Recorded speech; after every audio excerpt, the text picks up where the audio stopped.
People assume birthdays like that come with wisdom already wrapped and delivered, but clarity doesn't arrive on schedule. It sneaks up on you when you finally slow down enough to listen. I'm glad you're here with me today. Please like this video, listen until the end, and subscribe for more stories like this, because some realizations only matter if they're shared. I spent most of my life chasing things I thought would secure me against regret. I chased stability first, then success, then approval, believing each one would finally let me rest. I grew up during a time when survival itself felt like an achievement, so ambition became my armor. I worked hard, harder than most. Not because I loved the work, but because I feared what would happen if I stopped. Every promotion felt like proof I mattered. Every raise felt like safety. I told myself I was building a life, brick by brick, but looking back, I was mostly building walls. I married young the way people did then, with hope instead of knowledge. We learned each other slowly, imperfectly, through arguments about money and silence about feelings. Love was practical before it was tender. We stayed together for decades, raised children, paid bills, attended school plays, funerals, weddings, all the milestones that blur together when you're busy surviving them. I thought that was what mattered most, keeping everything running, never letting it fall apart. I wore responsibility like a badge of honor, even when it cut into my skin. Somewhere along the way, I stopped asking myself simple questions. Was I happy? Was I present? Was I kind when no one was watching? I assumed happiness was something you earned later, after the work was done. Presence felt inefficient, and kindness felt optional when you were exhausted. I loved my children deeply, but I loved them through tasks, through providing, through fixing problems. I didn't always love them through listening. I told myself there would be time later. Time, I've learned, is patient until it isn't. It waits quietly while you make plans. Then one day it taps you on the shoulder and says enough. For me, that tap came as loss. First friends, then siblings, then my partner. Each goodbye stripped away an illusion I hadn't known I was wearing. At the funeral, people spoke about character, about generosity, about laughter, not about achievements or titles. I stood there realizing how little of what I chased would be spoken aloud when I was gone. After my partner died, the house grew louder with silence. I filled it with routines, television noise, lists, anything to avoid listening to myself think. Nights were the worst. In the dark, without distractions, questions crept in. Did I choose well? Did I say enough? Did I love loudly enough? I couldn't rewrite the past, but I could finally see it clearly, and clarity has a way of humbling you. At 82, what matters most isn't comfort, though comfort is nice. It isn't security, though security calms the nerves. What matters is meaning, the quiet sense that your days add up to something honest. Meaning doesn't come from being impressive. It comes from being real. It comes from showing up when it's inconvenient, from telling the truth gently, from listening without planning your reply. I learned that too late to use it everywhere, but not too late to use it anywhere. I started small. I called people I'd lost touch with, not to explain myself, not to reopen old arguments, but to say I remembered them. Some calls went to voicemail. Some conversations were awkward. A few were warm in ways that surprised me. I apologized where it was needed, without asking for forgiveness as payment. I thanked people who had helped me when I was too busy to notice. Each call lifted something I hadn't known I was carrying. I learned that pride is expensive. It costs you connection. I held on to it for years, confusing it with dignity. Dignity, I now know, doesn't require distance. It allows vulnerability. Admitting I didn't have all the answers didn't make me smaller. It made room for others to step closer. I wish I'd learned that earlier, but wishing doesn't change anything. Acting does. I also learned that anger is a terrible companion in old age. It keeps you warm at first, then it burns everything else down. I had carried old resentments like souvenirs, proof of battle survived. Letting them go felt like losing a part of my story, but it turned out I was just making space for a better ending. Forgiveness didn't excuse what happened. It freed me from reliving it. People ask me what I'd do differently if I could start over. I tell them I'd measure my days differently. Not by what I accomplished, but by who I helped feel seen. I'd sit longer at tables. I'd ask better questions. I'd leave room for silence. I'd tell people I love them without waiting for the perfect moment, because perfect moments are rare and unnecessary. At 82, I finally realized that life isn't a problem to solve. It's a relationship to tend. With yourself, with others, with the brief time you're given. You don't win it by being right. You don't secure it by controlling everything. You honor it by paying attention. That's what actually matters, and if you're listening to me now, it isn't too late to start. I began to notice how often I had lived in the future instead of the moment in front of me. Even now, at 82, the habit tried to persist. I would sit with a cup of tea and already be thinking about the next appointment, the next ache, the next worry. It surprised me how stubborn the mind can be, always reaching forward, rarely landing where the body already is. Learning to stay took practice, and practice took patience I didn't think I had left. I started paying attention to ordinary moments, the kind I once rushed through. The sound of water boiling, the way sunlight moved across the floor during the afternoon, the rhythm of my own breathing when I allowed myself to slow down. These moments didn't change my circumstances, but they changed how I experienced them. I realized I had spent decades believing that significance had to be loud to be real. It doesn't. Some of the most meaningful things whisper. My children, now grown with lives of their own, began to notice the change before I named it myself. Conversations became less about advice and more about curiosity. Instead of telling them what I thought they should do, I asked how they felt about what they were already doing.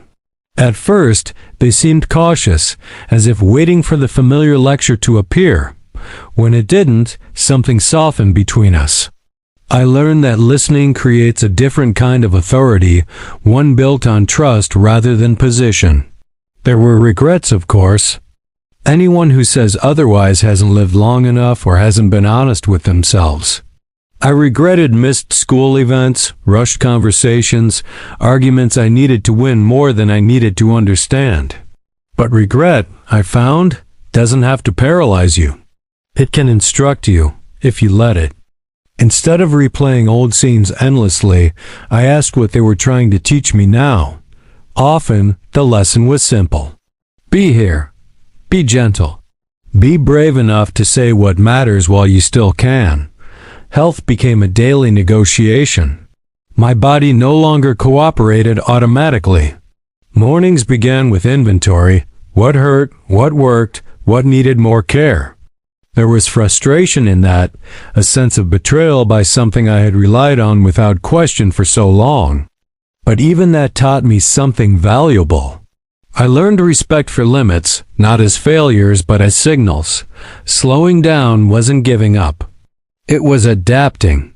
I noticed how society treats aging like an inconvenience, something to hide or apologize for. That attitude seeps in if you let it. I almost did. Then I realized how much perspective lives in these years, how many patterns become visible only after you've watched them repeat. Aging didn't make me less relevant. It made me more discerning. I stopped spending energy on people who thrived on drama or took without giving. I protected my peace like something earned, because it was.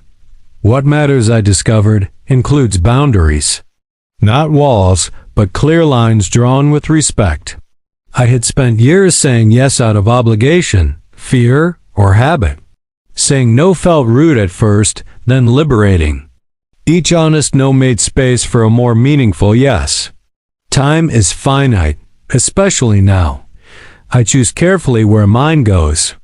There was also joy, unexpected and quiet. It arrived in conversations with neighbors, in shared laughter over small misunderstandings, in memories triggered by music I hadn't heard in years. Joy wasn't something I had to chase anymore. It found me when I stopped running. That surprised me the most. All those years believing happiness required effort, when often it required permission. I reflected on success, a word that had guided many of my choices. Success, as I once defined it, was external and measurable. Now it feels internal and deeply personal. Success is being able to sit with yourself without flinching. It's having relationships that don't require performance. It's knowing when to speak and when to remain silent. None of that shows up on resumes or awards, but it shapes the quality of every remaining day. Loneliness still visited sometimes. Wisdom doesn't grant immunity, but I learned not to treat loneliness as an enemy. It's a signal like hunger or fatigue. Sometimes it meant I needed connection. Other times it meant I needed rest. Responding instead of resisting made it manageable. Ignoring it only made it louder. I also thought about legacy, a word people use as if it's something you leave behind like furniture.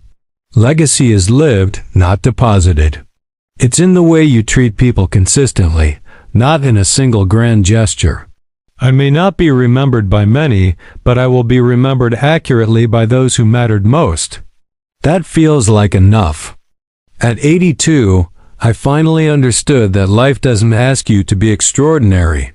It asks you to be sincere. To show up with what you have, where you are, as you are. Everything else is noise. If you're still early in your journey, learn this sooner than I did. If you're further along, know that it still counts. Every day you choose awareness over autopilot, you honor what actually matters. As these lessons settled into me, I began to see my past with more compassion. Not just for others, but for myself. For a long time, I judged my younger self harshly, measuring every misstep against what I knew now. But that kind of judgment doesn't heal anything. It only adds weight. Eventually, I realized I had done the best I could with the awareness I had at the time. You see, growth doesn't erase the earlier versions of you. It simply explains them. I stopped narrating my life as a series of failures that were redeemed too late. Instead, I began to see it as a long education, one that required time to complete. Some lessons take decades to sink in because they can't be rushed. You have to live them from every angle, every perspective.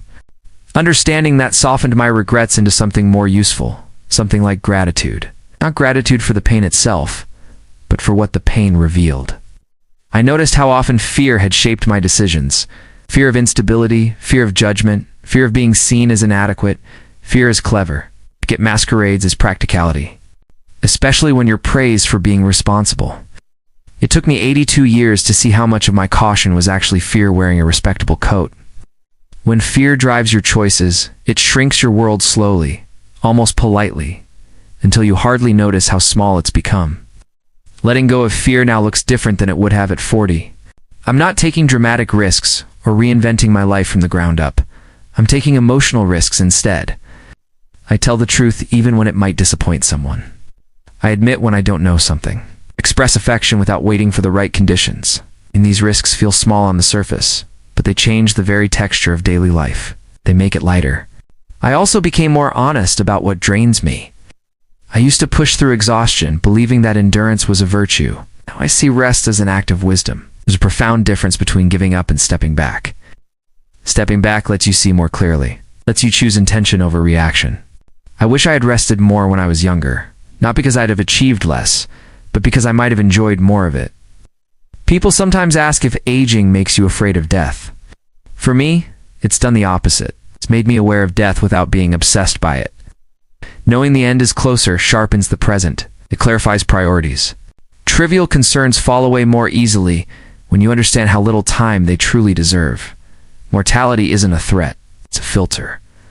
What matters most, I've learned, is alignment. It's living in a way that matches your values, not the values handed to you by fear, culture, or expectation. Alignment brings a quiet confidence that doesn't need applause. It's what lets you sleep at night. Misalignment, on the other hand, creates a constant, low-level tension. A sense that something is off, even when everything looks fine from the outside. I've thought about love often, not just romantic love, but the broader kind that includes friendship, patience, and forgiveness. Love isn't about dramatic gestures or perfect understanding. It's about consistency. It's choosing to care again and again, especially when it would be easier not to. For years, I had confused love with obligation. Obligation keeps things going. But love keeps them alive. There were so many people I never properly thanked. Teachers, coworkers, neighbors, strangers who offered a moment of kindness without expecting any credit. I began acknowledging them, sometimes aloud, sometimes in writing, and sometimes only in my own thoughts. Gratitude doesn't always need an audience. It just needs sincerity. Expressing it changed my internal climate, felt less rushed, less entitled, and more grounded in the world. I also learned the incredible value of letting people be who they are, not who I wanted them to become. This was especially true with family. Acceptance doesn't mean agreement. It means releasing the illusion of control. I spent far too many years believing that love meant guiding others toward my version of what was right. Now I see that real love is walking beside someone, even when their path diverges from yours.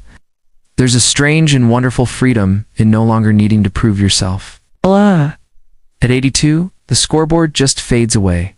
You stop keeping track of who's ahead or who's behind. Comparison loses its grip because it no longer serves any purpose, and what replaces it is curiosity. How does this moment feel? What can I learn right here? Who can I be kind to today? I became more selective with my attention. The news, old arguments, ancient grudges, they all compete for it so aggressively. Your attention is one of the last resources you can fully control. Spending it wisely became essential. I started choosing depth over breadth, meaning over stimulation. The quieter my mind became, the richer my days felt. If there's one thing I wish everyone understood earlier, it's that you don't need to wait for permission to live differently. You don't need a crisis to reevaluate your priorities. You don't need to lose everything to appreciate what you have. Awareness is enough. A single honest moment can redirect a life, no matter how long it's been heading in the other direction. At 82, I finally realized that what matters isn't how many years you live, but how awake you are inside of them. You can sleepwalk through decades, or you can meet each day with intention. That choice doesn't disappear with age. If anything, it becomes more urgent. Thank you for listening. If this resonated with you, consider sharing it with someone who might need to hear it. And please, subscribe for more reflections. As I reach the final stretch of my story, I want to speak plainly, without trying to impress or persuade. At 82, performance loses its appeal.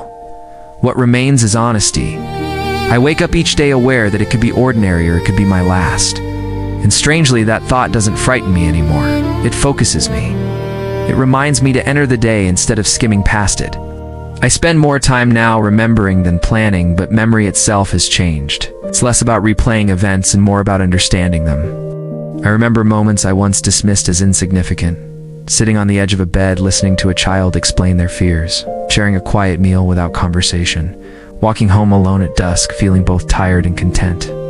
These moments didn't feel important at the time because they didn't announce themselves. Now I see they were the substance of my life all along. I've learned to be careful with advice. People often ask older ones like me to summarize life into neat instructions, as if wisdom fits easily into lists. It doesn't.